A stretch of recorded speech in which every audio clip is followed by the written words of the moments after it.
நாயின் ஒரு விதவையின் பார்த்தீங்கன்னா லூக்கா 7ஆம் அதிகாரம் 11-17 பார்த்தீங்கன்னா அது ஒன்லி லூக்கா தான் இருக்குது. லூக்கால மாத்திரம்தான் இருக்குது இந்த விஷயம். மத்தேயுலயோ மார்க்லயோ யோவான்ல மற்ற காஸ்பல்ஸ்ல கிடையாது. இது லூக்கால மட்டும்தான் இருக்குது. மறுநாளிலே அவர் நாயினர் என்னும் ஊருக்கு போனார். அவருடைய சீஷர் அநேகரும் திரளான ஜனங்களும் அவருடனே கூட போனார்கள்.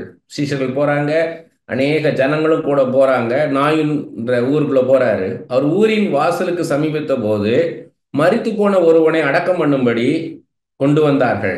அவன் தன் தாய்க்கு ஒரே மகனாய் இருந்தான். அவளோ கைம்பெண்ணாய் இருந்தாள். ஊராரில் வெகு ஜனங்கள் அவளுடனே கூட வந்தார்கள். கர்த்தர் அவளை பார்த்து அவள் மேல் மனதுருகி அழாதே என்று சொல்லி கிட்ட வந்து பாடையை தொட்டார். இப்பதான் அவனை எப்படி கொண்டு வந்தாங்க? மரித்து போன ஒருவனைன்னாங்க. அந்த மரித்து போன ஒருவனை எப்படி கொண்டு வந்தாங்கன்னா பாடையில கொண்டு வராங்க. அதை சுமந்தவர்கள் நின்றார்கள். அப்பொழுது அவர் வாலிபனை எழுந்திருப்பார். அந்த இடத்துல வாலிபன், இதெல்லாம் ரொம்ப முக்கியம். இதெல்லாம் ரொம்ப முக்கியம். ஏன்னா அவன் வாலிபன், விதவை, ஒரு பெரிய கூட்டமே கூட வருது. எய்தாப்புல இயேசு கிறிஸ்துவும் சீஷர்களும் இங்கே ஒரு பெரிய திரளான ஜனங்களும் வராங்க. 2 கிரௌடு வருது. இந்த பக்கம் அடக்கம் பண்றதுக்காக வர கிரௌடு, ஒரு பாடையில ஒரு வாலிப பையனை தூக்கிட்டு வராங்க, விதவை. அப்ப அவர் வாலிபனை எழுந்திரு என்று உனக்கு சொல்லுகிறேன் என்றார். மரித்தவன் எழுந்து உட்கார்ந்து பேசத் தொடங்கினான். அவனை அவன் தாயினிடத்தில் ஒப்புவித்தார். எல்லாரும் பயமடைந்து மகா தீர்க்கதரிசியா நமக்குள்ளே தோன்றியிருக்கிறார் என்றும் தேவன் தமது ஜனங்களை சந்தித்தார் என்றும் சொல்லி தேவனை மகிமைப்படுத்தினார்கள். இந்த செய்தி யூதேயா தேசம் முழுவதிலும் சுற்றி இருக்கிற திசைகள் யாவற்றிலும் பிரசித்தமாயிற்று. இதுதான் விஷயம். எல்லாருக்கும் தெரிஞ்சதுதான். ஆனா உங்களுக்கு திரும்ப வாசிக்கும் போது இன்னும் உங்களுக்கு கிளாரிட்டி கிடைக்கும்ன்றதுக்காக ஒரு ஊருக்குள்ள போறார்கள். அந்த ஊருக்குள்ள போகும்போது யூதர்கள் முறைப்படி என்ன பண்ணுவாங்கன்னு கேட்டீங்கன்னா, ஒருத்தர் மரித்து போனா 3 நாள் அந்த அந்த பிணத்தை வச்சுட்டு உட்காந்துருப்பாங்க. ஏன்னா அந்த ஆவி அங்கதான் இருக்கும். அது எந்நேரமும் அந்த சரீரத்துக்குள்ள போகலாம், அது உயிர் வரலாம்னு சொல்லி காத்திருப்பாங்க. இதான் அவங்க நம்பிக்கை.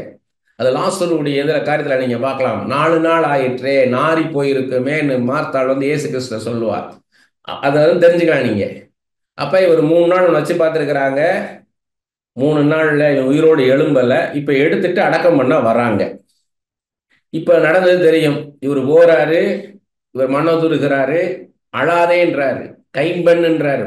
12ஆம் வசனத்துல ஒரே மகன், அவ கைம்பெண், அவ விதவை, ஒரே பையன், வாலிப பையன். கைம்பெண்ணும் போதே புருஷன் இல்ல, விதவை, ஒரே பையன், வாலிப பையன். இவர் பாடையை தொட்டார். தொற்று வாலிபனை எழுந்துட்டு சொன்ன உடனே மரித்தவன் எழுந்து உட்கார்ந்து பேச தொடங்கினான். இப்ப இதுதான் சம்பவம். இதுக்கு முன்னாடி இதுக்கு பின்னாடி நம்ம இமேஜின் பண்ணி பார்க்கணும். இது எவ்வளவு தூரத்துக்கு இது நிஜம், இது சத்தியம்ன்றத. இதுக்கு முன்னாடி என்ன நடந்திருக்கும்? அவன் அந்த டெத் ஹவுஸ்ல அதுக்கு முன்னாடி இவன் சின்ன வயசுல இருந்து இவனை நல்லா வளர்த்துருப்பாங்க. நிச்சயமா இந்த அம்மா என்ன பண்ணிருப்பாங்க, நல்ல ஒரு பையனா வளர்த்துருப்பாங்க. இல்லைன்னா இயேசு கிறிஸ்து அவன் மரித்து போன உயிரோடு எழுப்பி கொடுக்க மாட்டார். அவன் பாவத்தினால செத்தான் அப்படின்னா அவனை வந்து உயிரோடு எழுப்பியிருக்க மாட்டார். அவன் நல்ல ஒரு நீதிமானா இருந்திருப்பான்.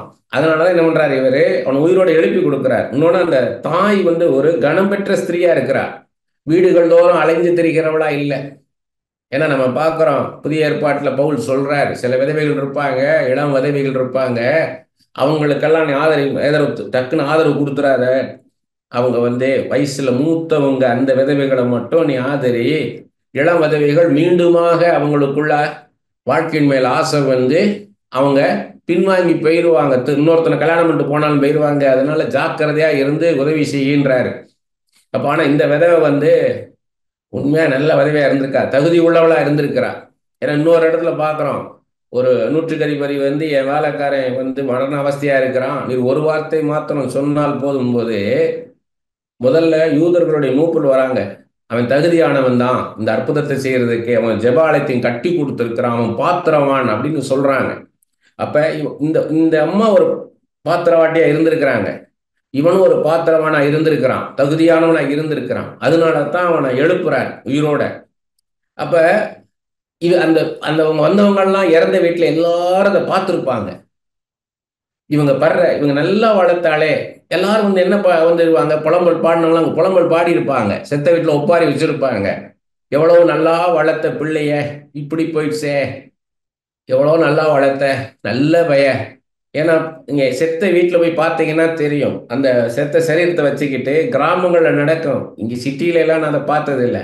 நான் கிராமத்தில் பிறந்து வளர்ந்ததுனால எனக்கு அது நல்லா தெரியும். அந்த செத்த சரீரத்தை வச்சுக்கிட்டு இந்த பக்கம் அந்த பக்கம்லாம் ஆட்கள் உட்காந்துக்கிட்டு மாறி மாறி ஒப்பாரி வைப்பாங்க. எவ்வளவோ நல்லா வளர்த்தா, இவங்க ஒருத்தருக்கு ஒருத்தர் பேசிக்குவாங்க, அது பாட்டா பாடுவாங்க. எவ்வளவோ நல்லா வளர்த்தா இப்படி போயிடுச்சே, எவ்வளோ நல்ல பையன் இப்படி போயிட்டானே அப்படின்ட்டு. அப்புறம் இன்னொன்று இடையில மற்றவங்க எல்லாம் கேட்குறாங்க அப்படின்றதுக்காகவே பேசுவாங்க, அவங்கள கேட்கட்டும்ன்றதுக்காக. இந்த பையன் ஒரு தடவை எனக்கு இப்படித்தான், நான் மயக்கம் போட்டு விழுந்துட்டேன், எனக்கு யாருன்னே தெரியாது, பக்கத்து ஊருக்கு போயிருந்தேன், போன இடத்துல நான் வந்து சாப்பிடாம கொள்ளாம, எனக்கு தண்ணி எல்லாம் கிடைக்காம, பச்சை தண்ணி கூட கிடைக்காம, சாப்பாடு கிடைக்காம அப்படியே விழுந்துட்டேன், மயக்கம் போட்டு விழுந்துட்டேன், நடு வெயில் உச்சி வெயிலில் விழுந்துட்டேன். அப்புறம் பார்த்தா யாரோ தண்ணி தெளிக்கிறாங்க, எனக்கு சோடா வாங்கி கொடுத்தாங்க, தண்ணி கண்ணியெல்லாம் கொடுத்தாங்க குடிக்கிறதுக்கு. தண்ணியெல்லாம் குடிச்சிட்டு கண்ணை திறந்து பார்த்தா இந்த பையன் நிற்கிறான். இந்த பையன் தான் வந்து என்னை கண்டிருக்காங்க, எங்கள் ஊர் இந்த அம்மான்னு சொல்லி எனக்கு அங்கே உடனே ஒரு சாப்பாடை வாங்கி கொடுத்து, இந்த பையன் தான் கூட்டிகிட்டு வந்தான் அண்ணிய அப்படி நான் பண்ண நல்லதெல்லாம் சொல்லியிருப்பாங்க. அதே மாதிரி இந்த அம்மா பண்ண நல்லதெல்லாம் சொல்லியிருப்பாங்க. இந்த நாயின் ஒரு விதவை இந்த அம்மா பண்ண நல்லதெல்லாம் சொல்லி அங்கே அழுதுருப்பாங்க எல்லாரும். இவ்வளோ அழுது ஒரு கூட்டம் போயிருக்கும், அடுத்த கூட்டம் வரும், பக்கத்து ஊர் கூட்டம், அடுத்த ஊர் கூட்டம், சொந்தம் பந்தம் எல்லாம் வந்து அழுது, இனி என்னத்தை பண்ண இனி அவ்வளோதான் அப்படின்னு சொல்லிட்டு. இப்போ நினச்சி பாருங்க, இப்போ நடக்குதுன்னா பாஸ்டர் வந்து லோக்கல் பாஸ்டர் வந்து அங்கே ஜெபம் பண்ணியிருப்பாரு, வந்து கர்த்தர் கொடுத்தார் கர்த்தர் எடுத்தார், அவரை கேட்பதற்கு நமக்கு எந்த உரிமையும் இல்லை, படைத்தது படைத்த வஸ்துக்கள் படைப்பாளியை பார்த்து, படைக்கிற ஆண்டவரை பார்த்து ஏன் இப்படி செய்கிறீர்கள் என்று கேட்பதற்கு நமக்கு தகுதி அல்ல. கர்த்தர் கொடுத்தார் கர்த்தர் எடுத்தார், கர்த்தர் இந்த ஆத்துமாவை பரலோகத்தை எடுத்துக்கொள்ளும்படி நாம் எல்லாம் ஜெபிப்போம் சொல்லி எல்லாம் ஜெபம் பண்ணியிருப்பாங்க. ஒரு முடிவு அங்க நடந்திருக்குவாங்க. எல்லாம் முடிஞ்சிச்சு, அப்படியே பாடியை தூக்குறாங்க எல்லாம். அப்போ ஒரே கத்தி இருப்பாங்க, ஐயோ போறானேன்னு சொல்லி. உண்மையா கத்தனும் கொஞ்சம் பேர், பொய்யா கத்தனும் கொஞ்சம் பேர் இருப்பாங்க. ஏன்னா அழனுமேன்றதுக்காக அழுதுருப்பாங்க, ஐயோ போயிட்டானேன்னு சொல்லிட்டு. அந்த பக்கம் போன உடனே அந்த அந்த காலத்துல எல்லாம் எல்லாரும் பொம்பளைங்க எல்லாம் அடக்கத்துக்கு போக மாட்டாங்க கல்லறைக்கு, ஆம்பளைங்க எல்லாம் போவாங்க. அப்ப யாரோ கொஞ்சம் பேர் போகும்போது, என்னம்மா போற, நீமா போற, கருப்பாயே என்ன வெள்ளத்தாயி நீமா போறன்னு இருப்பாங்க.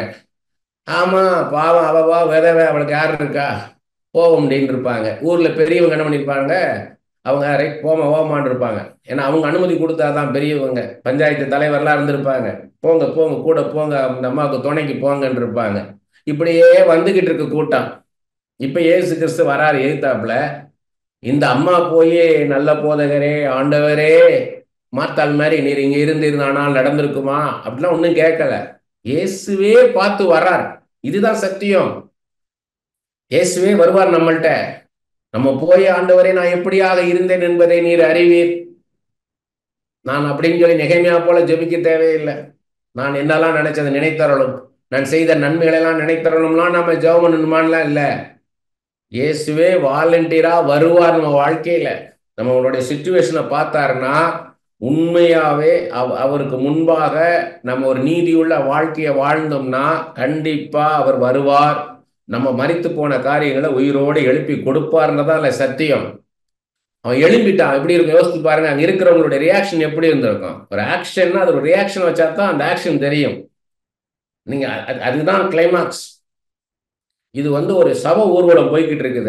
அடக்க ஆராதனை முடிஞ்சிருச்சு, இப்ப அத சவ ஊர்வலம் போகுது. கல்லறையில போய் அடக்கம் பண்றதுக்காக கொண்டு போய்கிட்டு இருக்கிறாங்க. கொண்டு போய்கிட்டு இருக்கும்போது இவன் உயிரோட எழுப்பிட்டான். சுத்தி நின்னவங்கள என்ன ஆயிருக்கும் பாருங்க. அவன் முதல்ல என்ன பண்ணிருப்பான், அவன் எந்திரிச்சு அந்த பாடையில இருந்து அவன் தம்பி இருப்பான், தம்பி குதிச்சு அவங்க அம்மாவை போய் கட்டி பிடிச்சிருப்பான். அந்த தாய்க்கு எப்படி இருந்து யோசித்து பாருங்க. அந்த தாய்க்குள்ள இருக்க சந்தோஷம், எனக்கு இருந்த ஒரே ஆதரவு என் பிள்ளைதான், என் புருஷனை இழந்துட்டேன், யாரும் கிடையாது, என் பிள்ளைன்னு நான் வளர்த்தேனே, இவ்வளவு நல்லவனா வளர்த்தேனே, இவ்வளவு நல்லவனை எடுத்துட்டாரேன்னு தான் நம்ம ஒப்பாரி பண்ணவங்க அழுதாங்க. நீ நல்லவளா இருந்த, உன் பிள்ளை நல்லவனா இருந்தான், கர்த்தர் எடுத்துட்டாரே. கர்த்தரை தான் குறை சொன்னாங்க எல்லாரும். கர்த்தரை எடுத்துட்டாரே. ஆனா இப்ப அதே கர்த்தர் என்ன பண்றாரு? ஒரு மனுஷனா வந்துட்டாருன்றத அங்க காமிக்கிறார். அவன் உயிரோடு எழுப்பினவங்க அம்மா பிடிச்சு கட்டி பிடிச்சு அழுதுருப்பான். அந்த அம்மாவுக்குள்ள எவ்வளவு சந்தோஷமா இருந்திருக்கும். அவங்க அந்த 2 பேரும் இயேசு எப்படி பார்த்திருப்பாங்க? இயேசுடைய காலில் விழுந்திருப்பாங்க. இயேசுவே, உலகமே உலகமே ஒரு பக்கம் இருக்குது, இயேசு ஒரு பக்கம் நிக்கிறார். இதை நம்ம புரிந்து கொள்ளணும். நம்ம இந்த உலகத்துக்காக அங்கலாய்க்கிறோம். எனக்கு அது இல்லை, இது இல்லை, அது இல்லைன்னு. எல்லாம் ஒரு பக்கம் இருந்தாலும் இயேசு ஒரு பக்கம் தராசல். இயேசு தான் வேணும். யோபுடைய வாழ்க்கை அதுதான். எல்லாத்தையும் எடுத்துட்டாரு. ஆனால் ஆண்டவர் இருக்கிறார். யோபோட ஆண்டவர் இருக்கிறார். அதுதான் நமக்கு. அதுதான் நமக்கு. மனுஷர்கள் மாறி போயிருவாங்க. மனுஷனுடைய அன்பு மாறி போயிடும். மேலோட்டமான அன்பு. நாசில சுவாசம் உள்ள ஒரு மனுஷன் நம்பாத. அவன் எவ்வளவு பெரிய பிரபுவா இருந்தாலும், எவ்வளவு அதிகாரம் உள்ளவனா இருந்தாலும் சரி, அவனை நம்பாத. அவனுடைய அன்பு மாறி போகும். என்னை நம்பு, என்னை நம்பு. நான் படைத்த தெய்வம், உன்னை உண்டாக்கின தெய்வம், பரம தகப்பன், என்னையே நம்பு. எப்படி யோசித்து பாருங்க. அந்த சுத்தி இருந்தவங்க எல்லாம் எல்லாரும் முழங்கால் போட்டிருப்பாங்க. எல்லாரும் முழங்கால் போட்டு இயேசு கிறிஸ்து பரலோகத்துக்கு போகும்போது இந்த சீஷர்கள்லாம் எப்படி முழங்கால் போட்டு அப்படியே வானத்தை பார்த்தாங்களோ, அப்படி எப்படி வானத்தில் ஏறி போனாரோ அது மாதிரி இவங்க எல்லாம் முழங்கால் போட்டிருப்பாங்க. ஊரே முழங்கால் போட்டிருக்கும்.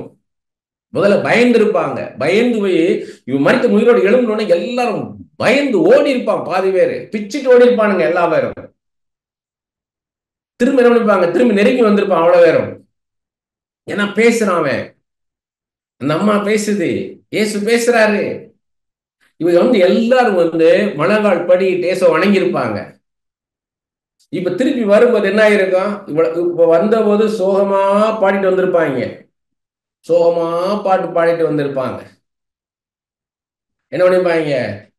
ஜோதி தோன்றும் ஒரு தேசம் உண்டு, விசுவாசத்தினால் காண்போம், மோட்சக்கரையில் நாம் சந்திப்போம், எல்லாரும் செத்து போவோம், மோட்சத்துக்கு போவோம், அந்த பாப்போம் பாட்டு போயிருந்திருப்பாங்க. இப்ப திரும்பி வரும்போது குதூகலம் கொண்டாட்டமே என் இயேசுவின் சன்னிதானத்தில் அப்படின்னு அற்புதம். இப்ப எல்லாம் போட்டு சோகமா டுங்கு டுக்கு டுங்கு டுக்கு டிங் டிங்னு அடிச்ச போறான். இப்ப டகர டகர டகர டகர டகர டகரன்னு அடிச்சு அவ்வளவு. அவன் தான் முதல்ல ஆடி இருப்பான். நாயினொரு விதவன் மகதான் ஆடிப்பான். எப்படி தாவீது அந்த உடன்படிக்கை பெட்டியை கொண்டு வரும்போது எப்படி ஆடினாரோ, முழு பலத்தோடு நடனமானாரோ, அப்படி போல இந்த நாயினொரு விதவன் மகன் ஆடி இருப்பான். ஆடி அந்த தெருக்குள்ள வரும்போது எல்லாம் என்ன பண்ணிருப்பாங்க? தெருவில் அது எது குண்டா சட்டியில என்ன பண்ணிப்பாங்க? அரிசி அரிச்சுக்கிட்டு இருந்திருக்கும், ஒண்ணு துவைச்சுக்கிட்டு இருந்திருக்கும். ஏன்னா ரோட்ல தான் பண்ணணும். எல்லாம் குடிசைகளா இருந்திருக்கும். இவங்கெல்லாம் வசதியானவங்க இருந்திருக்க மாட்டாங்க. பூரா அங்க கல்ல வச்சு துவைச்சுக்கிட்டு இருந்திருக்கான். அங்க ஒருத்தன் சைக்கிளுக்கு என்ன பண்ணி இருந்திருப்பான்? பம்ப் பண்ணிக்கிட்டு இருந்திருப்பான். இந்த மாதிரி சைக்கிள் இருந்து வச்சுக்குவோம் நம்ம இந்த காலகட்டத்துல. இப்படி ஏதோ ரிப்பேர் பண்ணிட்டு வந்துருப்பான். அவன் வேலையை பார்த்துக்கிட்டு இருந்திருப்பாங்க. இந்த பையன் ஆடிட்டு வரதை பார்த்த உடனே ஐயோ பேய் வருது, பிசாசு எல்லாம் ஓடி இருப்பாங்க. எல்லாம் ஓடுன இவரை போய் தின்னுட்டு காலை பார்த்துருப்பாங்க. கால் கீழே இருக்குது, தரையில இருக்குது. பிசாசுனா கால் தரையில இருக்காதுன்றது அவங்களுடைய நினைப்பு. இவ பார்த்தா கால் இருக்குது. அவன் ஆத்தா, நான் தான் அத்தா, வெள்ளத்தாய் நான் தான் தா, கருப்பாயி என்னை தெரியலையான் இருப்பான். என்ன ஆத்தா? நான் தான் அத்தான் இருப்பான். அப்பா ராசாலும் தொடங்கி பார்த்துருப்பாங்க அவனை. எப்படின்னு யோசிச்சு பாருங்க. எல்லாம் பார்த்துட்டு எப்படிரா இது எப்படிரான்னு கேட்டிருக்க ஒரு பாட்டியம்மா. பெறாண்டி எப்படிரா இது எப்படிரான்னு இருக்கும். செத்து போனியடா, என்னடா நடந்ததுன்னு இருக்கும். அது குடல் நடுங்க நடுங்க கேட்டிருக்கோம் அந்த கலவி அம்மா, இந்த பாட்டி அம்மா கேட்டிருக்கோம். கேட்ட உடனே கூட்டமெல்லாம் விலகி நிக்குது. ஏசு கிறிஸ்து வர்றாரு. பார்த்தோடனே மகாராசான்னு சொல்லி இந்த அம்மா என்ன பண்ணியிருக்கான்? கும்பிட்டு அது இருக்கிறதுலே வயசான அந்த பாட்டி அம்மா ஏசு கிறிஸ்து காலில் விழுந்து வணங்கி இருக்கும். என்னடா நடந்ததுன்னு போய் சாட்சியா சொல்லியிருப்பான். ஊர் ஊரா போய் சாட்சி சொல்லியிருப்பான். இது இதெல்லாம் தான் அடக்கம். சும்மா வசனமா படிச்சுக்கிட்டு போகக்கூடாது. ஏதோ வார்த்தையா படிச்சுட்டு ஏதோ எழுத்துக்களா பார்க்க கூடாது. பைபிளை காட்சியா பார்க்கணும். எவ்வளவு how much it is real. இந்த தெய்வம் தான் நம்மளோட இருக்கிறார். இது இல்லாம ஏதோ பாட்டு பாடிட்டு ஏதோ டான்ஸ் ஆடிக்கிட்டு போறது இல்ல ஊழியம். அது இல்ல ஊழியம். சத்தியம் சத்தியம் எவ்வளவு சத்தியமா இருக்கிறது, அது எவ்வளவு நிஜம். இது கற்பனை அல்ல, இது பொய் அல்ல, இது மனுஷன் யூகிச்சு எழுதின காரியம் கிடையாது, இது ரியலா நடந்தது.